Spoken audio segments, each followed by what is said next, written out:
സ്ഥലമാണ്, മരുഭൂമി പോലെ കാണുന്ന സ്ഥലം. പക്ഷേ ഇബ്രാഹിം നബിൻ്റെ ഈ സ്ഥലം അവർ അൽ ഹറമുൽ ഇബ്രാഹിമി എന്നാണ് ഇതിനെ വിളിക്കുക. മാഷാ അല്ലാഹ്, ഒരുപാട് ആളുകൾ സിയാറത്ത് ചെയ്യുന്ന സ്ഥലമാണ്. അപ്പോൾ അങ്ങനത്തെ ഒരു മഹാനായിരുന്നു അബൂ മുസ്ലിമുൽ ഖൗലാനി തങ്ങൾ.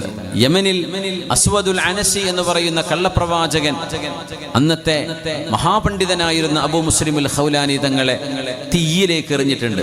എന്നിട്ട് ഒരു കുഴപ്പമില്ലാണ്ട് തീയിൽ നിന്ന് എഴുന്നേറ്റ് വന്ന മഹാനാണ് താബിഈങ്ങളുടെ നേതാക്കന്മാരിൽ അറിയപ്പെടുന്ന മിൻ സാദാത്തി താബിഈൻ അബൂ മുസ്ലിമുൽ ഖൗലാനി റഹ്മത്തുള്ളാഹി അലൈഹി.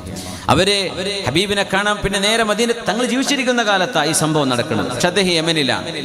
യമനിൽ നിന്ന് മദീനയിലേക്കാണ് രക്ഷപ്പെട്ടു വന്നത്. തീയിന്ന് രക്ഷപ്പെട്ടു. ആൾക്കാരൊക്കെ അന്തം വിട്ടുപോയി. തീയിന്ന് കൂളായിട്ട് എഴുന്നേറ്റ് പോന്നു.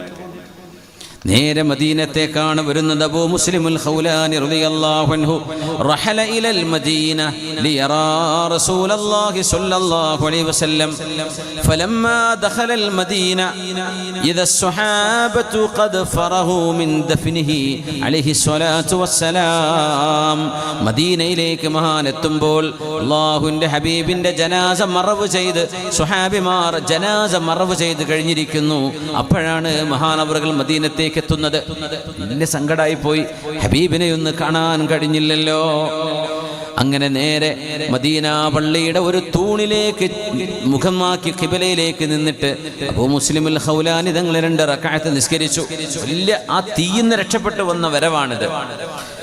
നിസ്കരിച്ചു കൊണ്ടിരിക്കുമ്പോൾ മഹാനായ അബൂബക്കർ സിദ്ദീഖ് റളിയല്ലാഹു അൻഹു ഖലീഫയാണ്. സിദ്ദീഖ് റളിയല്ലാഹു അൻഹുവിനോട് ആരോ പറഞ്ഞു, ഇതാണ് അബൂ മുസ്ലിമുൽ ഖൗലാനി. സംഭവം ഇങ്ങനെ കേട്ടിട്ടുണ്ട് ആൾക്കാർ, ഇങ്ങനെ സംഭവം ഉണ്ടായിട്ടുണ്ട്. ഇതാണ് അബൂ മുസ്ലിമുൽ ഖൗലാനി. ഉമർ തങ്ങളെ വിളിച്ചു, സിദ്ദീഖ് തങ്ങള്.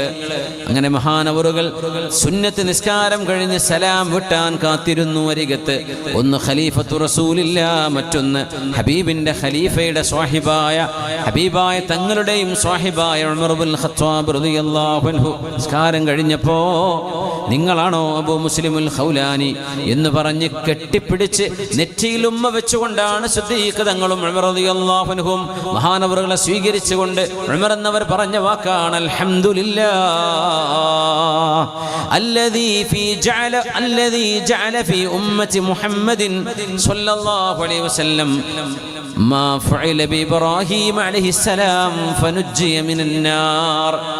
ഇബ്രാഹിം നബി അലൈഹിസ്സലാമിന് നടന്നതുപോലെ തീയിലേക്ക് എറിയപ്പെടുന്ന ഒരനുഭവം ഈ ഉമ്മത്തിൽ അല്ലാഹു ഞങ്ങൾക്ക് കാണിച്ചു തന്നല്ലോ റബ്ബേ, നിനക്ക് ഒരുപാട് സ്തുതി റബ്ബേ. അങ്ങനെ തീയിന്ന് രക്ഷപ്പെട്ട ആളാണല്ലോ ഇദ്ദേഹമെന്ന് അബൂ മുസ്ലിമുൽ ഖൗലാനി റഹ്മത്തുള്ളാഹി അലൈഹി താബിഈങ്ങളിൽ വന്ന മഹാൻ.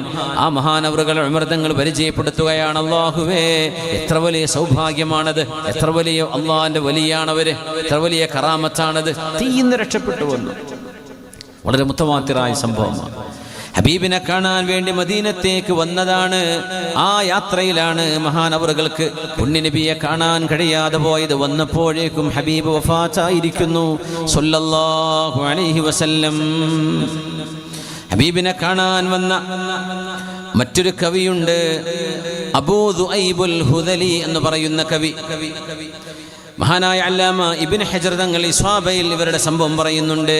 ഖദിമത്തുൽ മദീന, ഞാൻ മദീനയിലേക്ക് വന്നപ്പോൾ വലി അഹ്ലിഹാ ദജീജും ബിൽ ബുകാ, മദീന മുഴുവനും നൊമ്പരപ്പെട്ട് തേങ്ങി തേങ്ങി കരയുകയാണ്. കദജീജിൽ ഹജീജ് ഇദാ അഹല്ലു ജമീഅൻ ബിൽ ഇഹ്റാം, ലക്ഷക്കണക്കിന് ആളുകൾ ഒരുമിച്ച് വന്ന് ലബ്ബൈക അല്ലാഹുമ്മ ലബ്ബൈക എന്ന് ലക്ഷക്കണക്കിന് ആളുകൾ ഒരുമിച്ച് തക്ബീറിൻ തൽബിയത്ത് ചൊല്ലിയാൽ എങ്ങനെ ശബ്ദമുണ്ടോ അതുപോലെ മദീനയിൽ കൂട്ടക്കരച്ചിലിന്റെ ശബ്ദം ഞാൻ മദീനയിൽ വന്നപ്പോൾ കേട്ടു. ഞാൻ ചോദിച്ചു, മൽ അംർ, എന്താണ് കാര്യം? അബൂ ദുഐബുൽ ഹുദലി പുണ്യനബിയെ കാണാൻ വേണ്ടി വന്നതാണ്. അപ്പോഴാണ് മദീനയിൽ കരച്ചില്. ചോദിച്ചു, എന്തേ വിഷയം? ഫഖാലു, അവർ പറഞ്ഞു, ഖുബില റസൂലുള്ളാഹ്, അല്ലാഹുവിന്റെ റസൂൽ അല്ലാഹുവിലേക്ക് യാത്രയായിരിക്കുന്നു, അതിന്റെ സങ്കടമാണ് മദീനയെ കാണുന്നത് എന്ന് അബൂ ദുഐബുൽ ഹുദലിയോട്.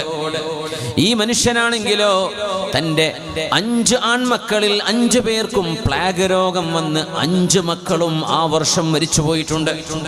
5 ആൺമക്കള്. അവർക്കൊന്ന് വലുതായി വാപ്പാക്കൊന്ന് ഇരിക്കാമെന്ന് വിശ്രമിക്കാമെന്ന് വിചാരിക്കുമ്പോഴാണ് 5 മക്കള് 20-25 വയസ്സുള്ള മക്കള് 5 പേർ ഒരുമിച്ച് ഒരേ വർഷം വഫാത്താകുന്നത്. അവരെല്ലാം നല്ല കഴിവും ആരോഗ്യവുമുള്ള മക്കളായിരുന്നു. അതിനെ സംബന്ധിച്ച് ഇദ്ദേഹം പാട്ടുപാടിയിട്ടുണ്ട്. അമിനൽ മനൂനി വറൈബിഹാ തതവജ്ജഉ വദ്ദഹ്റു ലൈസ ബിമഅ്തബിൻ മൻ യജ്സഉ وتجلدي للشامتين أريهم أني لريب الدهر لا تضعضع وإذا المنية أنشبت أظفارها ألفيت كل تميمة لا تنفع والنفس راغبة إذا رغبتها وإذا ترد إلى قليل تقنعيه أمن المنون وريبها تتوجع 5 മക്കൾ ഒരുമിച്ച് മരണപ്പെട്ട ഈ വാപ്പ 5 മക്കളുടെ ആ ദുരന്തം ഓർത്തുകൊണ്ട് പറയുകയാണ്, മരണവും മരണത്തിൻ്റെ വിപത്തും ഓർത്തുകൊണ്ട് ശരീരമേ, എൻ്റെ മനസ്സേ നീ വേദനിക്കുകയാണോ? എന്ത് വേദന ഉണ്ടാവൂലേ? നമുക്ക് ഒരു മോൻ മരിച്ചാൽ, അതും +2 ഒക്കെ കഴിഞ്ഞ് ഡിഗ്രി കഴിയാനായി, ഡിഗ്രി കഴിഞ്ഞു, ജോലി കയറി, അല്ലെങ്കിൽ കയറാൻ പോകുന്നു, കയറി 2 കൊല്ലം ആയിട്ടുള്ളൂ, കല്യാണം കഴിച്ചിട്ടുള്ളൂ, അങ്ങനെ ഒരു മരണം സംഭവിച്ചാൽ എന്തൊരു വേദനയായിരിക്കും. അല്ലെങ്കിലും വേദനയാണ്. വാപ്പ ക്ഷീണിച്ചിട്ടുണ്ട്, കഷ്ടപ്പെടുത്തി ഇങ്ങനെയൊക്കെ വളർത്തിയില്ലേ, ഇനി മക്കളൊക്കെ ഒന്നായിട്ട് അവരായിട്ട് വീടും ചെലവൊക്കെ ചെയ്യുമ്പോൾ ഒന്ന് വിശ്രമിക്കാലോ എന്ന് വിചാരിക്കുന്ന നേരത്ത് ആ മക്കൾ നഷ്ടപ്പെടുന്നൊരു വേദന നമ്മൾ ആലോചിക്കണം. നമ്മളെപ്പോഴും പറയാറുണ്ട്, തവക്കുല് അള്ളാഹിൻ്റെ മേലെ ചെയ്യാൻ പാടുള്ളൂ, മക്കളെ മേലെ തവക്കുലാക്കരുത്. എൻ്റെ മോൻ എനിക്ക് റിസ്ക് തരും, എൻ്റെ മോൻ അധ്വാനിച്ചെൻ്റെ കുടുംബം പോറ്റും എന്ന് വിചാരിച്ചോ, അവിടം അള്ളാഹു പരീക്ഷണം തരും ആ മകനിലൂടെ. കച്ചവടം തുടങ്ങി, എൻ്റെ കച്ചവടത്തിൽ നിന്ന് എനിക്ക് ലാഭം കിട്ടും, ഈ കച്ചവടം കൊണ്ട് ഞാൻ രക്ഷപ്പെടും. തവക്കുൽ അങ്ങോട്ട് കൊടുത്താൽ, തവക്കുൽ അള്ളാഹിൻ്റെ മേൽ, അള്ളാഹുവേ നീ തരുന്ന റിസ്ഖാണ്, ഇവിടെ നിനക്ക് ബർക്കത്ത് തരാം, ഇതിലല്ലാതെ വേറെ നിനക്ക് തരാൻ പറ്റും. തവക്കുൽ അള്ളാഹിൻ്റെ മേൽ കൊടുത്തില്ല, ഏതെങ്കിലും നമ്മുടെ ജോലിയിലോ നമ്മുടെ കച്ചവടത്തിനോ നമ്മുടെ ആരോഗ്യത്തിനോ, അങ്ങനെ നല്ല ആരോഗ്യമുള്ള സമയമല്ലേ, ഞാൻ അത്യാവശ്യം എന്തെങ്കിലുമൊക്കെ സമ്പാദിക്കും. ആരോഗ്യത്തിൻ്റെ മേൽ തവക്കുലാക്കണ്ട, ബാങ്കിൻ്റെ മേൽ തവക്കുലാക്കണ്ട, കെട്ടിടത്തിൻ്റെ മേൽ തവക്കുലാക്കണ്ട. അതിനൊക്കെ അപകടം വരുത്താൻ അള്ളാഹുവിന് എളുപ്പമാണ്. നമ്മൾ വിചാരിക്കുന്ന പോലെ ആവില്ല. എവിടുന്നാണോ നമ്മൾ പ്രതീക്ഷിക്കുന്നത് അവിടെ നിന്ന് നമുക്ക് പരീക്ഷണം വരും, പേടിക്കണമെന്നാണ്. അബൂ ദുഐബ് അൽ ഹുദലി, ഈ സങ്കടം മനുഷ്യർക്ക് മുഴുവൻ, അദ്ദേഹം കവിയാണ്. അന്നത്തെ കവികൾ എന്ന് പറഞ്ഞാൽ ഇന്നത്തെ കാലത്തെ ഫേസ്ബുക്കും വാട്സപ്പും ആണ് അന്നത്തെ കവികൾ. ഒരു പറഞ്ഞ ലോകം മൊത്തം അറിയും. ഫേസ്ബുക്കിലൊക്കെ പോസ്റ്റ് ചെയ്താൽ കോടിക്കണക്കിന് മനുഷ്യന്മാർ കാണാൻ അവസരമുണ്ട് അതിൽ, അല്ലേ? എന്ന പോലെ കവികൾ എന്ന് പറഞ്ഞാൽ പിന്നെ നാട്ടിലൊക്കെ പാട്ടാവും. കവികളെല്ലാവർക്കും പേടിയാണ്. നല്ലത് പറഞ്ഞാൽ നല്ലതാണ്, ഉലങ്ങാനും മോശപ്പെടുത്തി പറഞ്ഞോ പിന്നെ വലിയ ബുദ്ധിമുട്ടാണത്. അപ്പോൾ അബൂ ദുഐബ് അൽ ഹുദലി 5 മക്കൾ മരിച്ച സങ്കടം പറഞ്ഞിട്ട് നഫ്സിനോട് പറയാണ്, ശരീരമേ, മരണവും മരണത്തിന്റെ കാട്ടിക്കൂട്ടലും ഓർത്തുകൊണ്ട് നീ കരയാണോ, വിഷമിക്കുകയാണോ? അമിനൽ മനൂനി വറൈബിഹാ തതവജ്ജഉ വദ്ദഹ്റു ലൈസ ബിമുഅ്തിബിൻ മൻ യജ്സഉ. സങ്കടപ്പെട്ടതുകൊണ്ട് കാലം നമ്മളോട് കരുണ ചെയ്യില്ല. ദുഃഖഭാരം കൊണ്ട് നമ്മൾ സങ്കടപ്പെട്ട് ഇരുന്നാലൊന്നും കാലം നമ്മളോട് ഒരു ദയാവായ്പം കാണിക്കുകയില്ല. കാലാകാലങ്ങളിൽ സംഭവിക്കേണ്ടത് അല്ലാഹുവിൻ്റെ ഖദറിലൂടെ സംഭവിച്ചു കൊണ്ടിരിക്കുന്ന ഒരു ലോകമാണിത്. നമ്മൾ പ്രതീക്ഷിക്കുന്ന പോലെയൊന്നും കാര്യങ്ങൾ നടക്കണം എന്നില്ല. നടന്നിട്ടേ അൽഹംദുലില്ലാഹ്. وتجلدي للشامتين أريهم أني لريب الدهر لا تضعضع. എനിക്കൊരു പ്രയാസം വരുമ്പോൾ അത് കണ്ടു ചിരിക്കാൻ ഒരുപാട് ആളുകൾ കാത്തു നിൽപ്പുണ്ടാകും. ഇന്നത്തെ കാലം അങ്ങനെയാണ്. പണ്ട് കാലം എല്ലാവരും നമ്മളെ കുഴപ്പമില്ലത്, അത് നാട്ടിലെ മനുഷ്യന്മാരെ കുഴപ്പം. ആർക്കെങ്കിലും ഒരു പ്രയാസം വരും എന്ന് കാണുമ്പോൾ അതിൽ സന്തോഷിക്കുക. സുഖം തന്നെ അല്ലേന്ന് വെച്ചാൽ ഇപ്പോൾ സുഖമൊന്നുമില്ല എന്ന് കേൾക്കാൻ ആഗ്രഹിക്കുന്ന എത്ര മനുഷ്യന്മാരുണ്ടെന്നറിയോ? നമ്മൾ പറയാം നല്ല റാഹത്ത്, ഒരു കുഴപ്പമില്ല, ഇതല്ലല്ലോ ഇപ്പം എനിക്ക് കേൾക്കേണ്ടത്. അപ്പോൾ ചോദിച്ചത് വല്ല കുഴപ്പമൊക്കെ ഉണ്ടെങ്കിൽ കേൾക്കട്ടെ എന്ന് വിചാരിച്ചിട്ടാണ്. അപ്പോൾ റാഹത്താന്ന് പറയുമ്പോൾ പിന്നെ വലിയ ആവേശമൊന്നും ഉണ്ടാവില്ല. അങ്ങനത്തെ എത്ര മനുഷ്യന്മാരുണ്ട്. കുട്ടീൻ്റെ കല്യാണം എന്തായി? അതിപ്പോൾ ഒന്നും ശരിയായിട്ടില്ല, അങ്ങനെ വന്നു ഓരോ മുടക്കം പറഞ്ഞു പോവുക ഉള്ളിൽ. തന്നെ ഇപ്പം ഞാൻ ഉദ്ദേശിച്ചത്. അങ്ങനത്തെ എത്ര ആൾക്കാരുണ്ട്. അപ്പോൾ മൂപ്പര് പറയാണ്,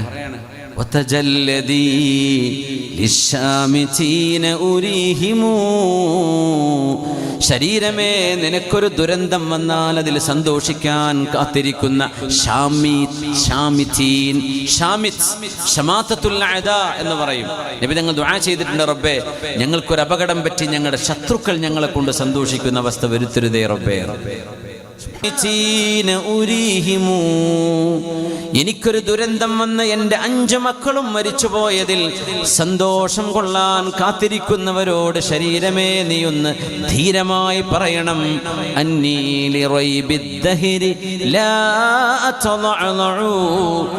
കാലങ്ങളിൽ സംഭവിച്ചുകൊണ്ടിരിക്കുന്ന ദുരന്തങ്ങളിൽ കിടന്ന് പടയുന്നവനല്ല അബൂ ദുഐബുൽ ഹുദലി എന്ന്.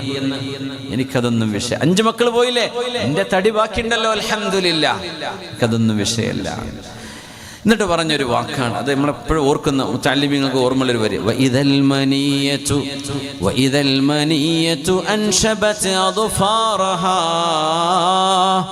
അൽഫൈത കുല്ല തമീമത്തിൻ ലാ തൻഫഉ.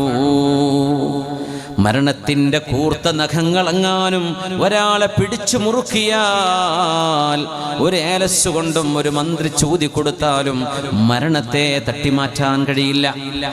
മരണത്തിന് മന്ത്രി ചൂതി കൊടുത്ത കാര്യമില്ല, അത് അള്ളാഹുവിൻ്റെ ഖളാ അവിടെ സംഭവിക്കുക തന്നെ ചെയ്യും. അജലാണത്. രോഗത്തിന് അള്ളാഹു ദുആ കൊണ്ട് ശിഫ തരും. അൽഫൈത കുല്ല തമീമത്തിൻ ലാ തൻഫഉ.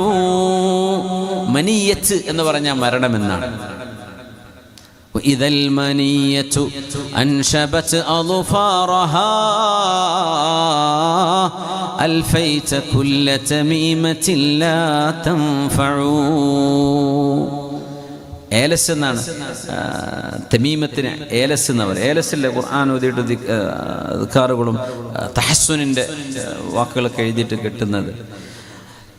ഏലസ് കെട്ടിൽ നിബിതങ്ങൾ നിരോധിച്ചു എന്ന് പറയുന്ന ഹദീസൊക്കെ ഷിർക്കുമായി ബന്ധമുള്ള ഏലസുകൾ എന്നാണെന്ന് ആ ഹദീസിനെ വ്യാഖ്യാനിച്ച പണ്ഡിതന്മാരൊക്കെ പറഞ്ഞിട്ടുണ്ട്.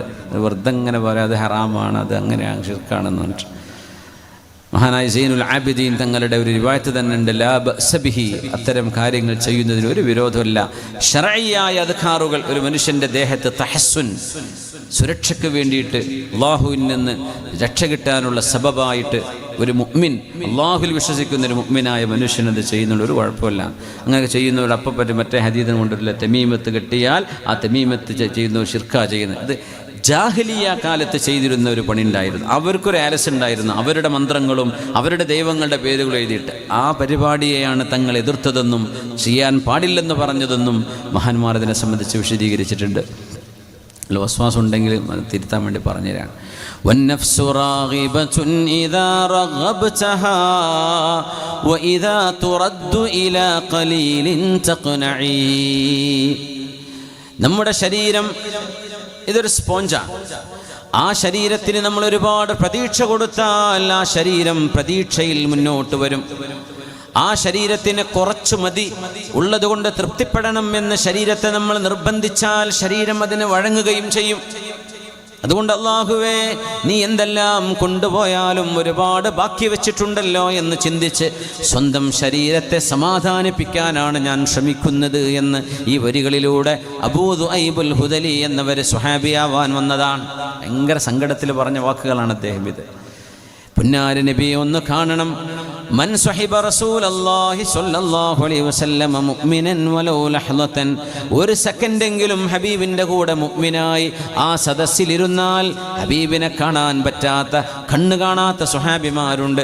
കാണാൻ പറ്റിയില്ലെങ്കിലും പ്രശ്നമില്ല, ഹബീബിൻ്റെ മജ്ലിസിലിരിക്കണം. അങ്ങനെ ഇരുന്നാൽ കിട്ടുന്ന പദവിയാണ് മൻസിലത്തു സ്വഹാബ, സ്വഹാബികളുടെ സ്ഥാനം എന്ന് പറയുന്നത്. അത് ലഭിക്കാതെ പോയ സങ്കടത്തിലാണ് മഹാനായ അബൂ ദുഐബുൽ ഹുദലി എന്നവരും അബൂ മുസ്ലിമുൽ ഖൗലാനി തങ്ങളും. അങ്ങനെ നഷ്ടപ്പെട്ടതിലെ സങ്കടം നഷ്ടപ്പെട്ടതിനെ സങ്കടപ്പെടുക എന്ന് പറഞ്ഞാൽ സങ്കടപ്പെട്ടിരിക്കല്ല, നമ്മളത് വീണ്ടെടുക്കാനുള്ള പണി ചെയ്യണം.